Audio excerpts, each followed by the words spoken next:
Bienvenue dans cette capsule vidéo sur les transformations physiques et chimiques. Je te rappelle que la matière est faite de petites billes de matière. Lorsqu'il y a un groupe identique, on les appelle une espèce chimique.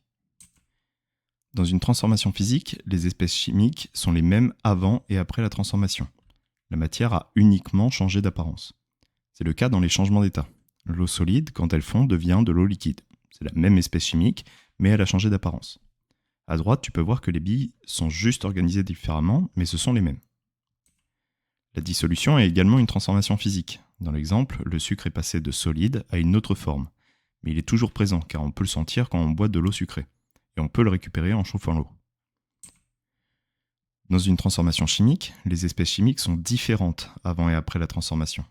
Dans l'exemple, on a du carbone regroupé en bas à gauche avec du dioxygène dans la pièce. Et après la transformation, nous avons uniquement du dioxyde de carbone. Le dioxygène et le carbone ont disparu pour faire apparaître du dioxyde de carbone. Tu dois savoir reconnaître une transformation chimique. Pour cela, voici quelques exemples.